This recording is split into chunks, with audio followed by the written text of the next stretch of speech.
Welcome back to the channel. Today we're going to talk about why I'm not worried about the Green Bay Packers in the slightest. We have one of the best offensive lines in the entire National Football League. We have the best, or at least a top 3 running back duo in this league. We have very young, enticing playmakers, guys like Romeo Doubs, a healthy Romeo Doubs. Christian Watson, emerging star player. We had a great draft on both sides of the football. Now, I understand at the end of the day, the Packers' success next season is going to come down to Jordan. It's just going to come down to Jordan Love. You're entering year 4. It is the first summer, the first offseason that you have had to prepare as the full-time starter. Honestly, guys, I think it's going to go a lot better than some are anticipating. It's really difficult to evaluate Jordan Love because even though he's been in the league for a handful of seasons, we have very, very, very limited snaps. Very limited snaps.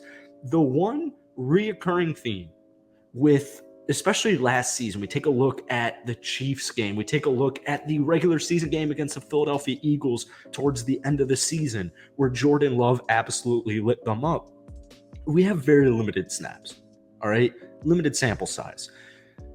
It really comes down to just limiting mistakes and fixing the mechanics, just adjusting to NFL speed. Thankfully, the Green Bay Packers have a very favorable schedule in general next season, but especially the first 6 or so weeks of our slate, right? Our first handful of games are extremely winnable no matter who is at quarterback. So what I'm thinking here is our defense, our offensive line, our running back unit.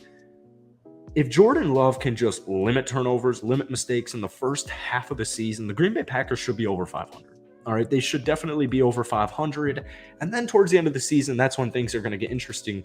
But for me personally, I'm not worried about Jordan Love. I don't need him to be a Hall of Famer. I don't need him to be the next Aaron Rodgers, let alone this upcoming season. I don't need anything crazy.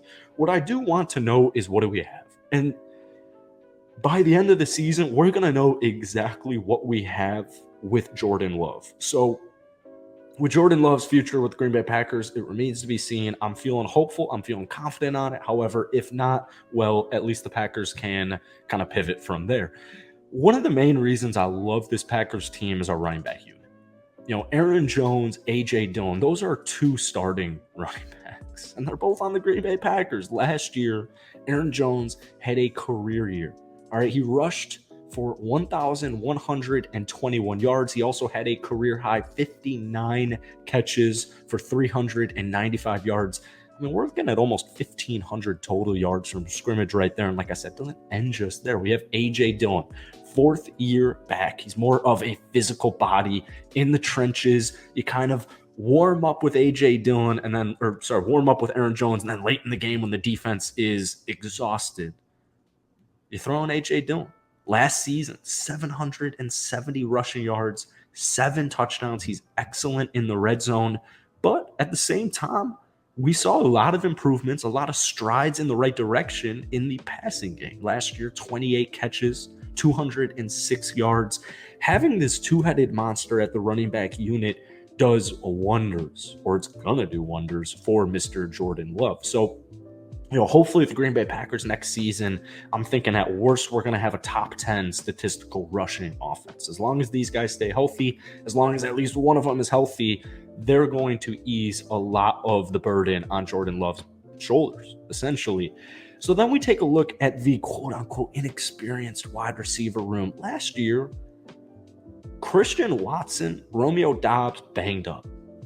These guys were banged up. Now, it's not a point of concern. It's not a reason for concern, in my opinion, if this were to stretch for a couple of seasons. Obviously, that's a different equation, but we'll deal with that if it ever comes. Christian Watson's a star receiver. He's coming off a phenomenal rookie season. Obviously, we all remember the way it started, the dropped touchdown catch against the Minnesota Vikings, which ended up just kind of being a signal for how the Packers season went, which is really unfortunate. However, the bright spot was Mr. Christian Watson not even playing the whole season. 41 catches, 7 touchdowns. He had over 600 receiving yards, 15 yards per catch. He's poised. This was almost a borderline first round pick. He was selected in the second round at pick number 34 out of North Dakota State in 2022. And then Mr. Romeo Doubs, all we heard last season was Jordan Love, Romeo Doubs, Jordan Love, because Aaron Rodgers wasn't there, right? All we've heard this summer in OTAs, in minicamp, I know we're not quite at training camp yet. That's less than a month away. I can't wait. All we've been hearing is how good Romeo Doubs and Jordan Love's connection has been looking. So the chemistry's certainly there. The talent's certainly there. It just comes down to health, man. Romeo Doubs last year was nursing an ankle injury. If you've ever had an ankle injury, you know what I'm talking about. Those things suck. However, still had a great season for a rookie who was injured. 42 catches, 425 yards, and 3 touchdowns. So that's wide receiver 1, that's wide receiver 2 right there. Wide receiver 3's looking like it's going to be rookie Jayden Reed out of Michigan State, another second-round draft pick. I'm extremely excited for Jayden Reed, just getting some fresh faces at that receiving unit. But what I'm really excited about is our tight end. It's been a while, honestly, since... I don't mean this to be mean. I'm a Green Bay Packers diehard fan. I don't remember the last time we had like a legitimate tight end. I really don't. I'm thinking Jermichael Finley, which is crazy.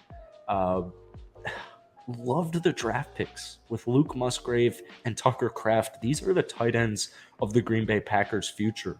Passing, blocking. Sorry, not passing. Catching, blocking. These guys can do it all. Tucker Kraft, I'm actually extremely excited about. If Luke Musgrave is just healthy next season, he's going to have a huge impact on this team. But having 2 young rookie tight ends, having a new wide receiver, but just young, speedy, athletic, mobile, versatile wide receivers, and then the 2-headed monster at running back, threat-wise, I'm not worried in the slightest. In fact, I prefer this a lot more. The Packers last season, man, we were just slow. We were just a slow team. Allen Lazard, I love Allen Lazard. I wish him the best of luck. Randall Cobb, I wish him obviously the best of luck. Packer legend. But, I like this new phase of the Packers. I really do. And I think Matt LaFleur is a great head coach.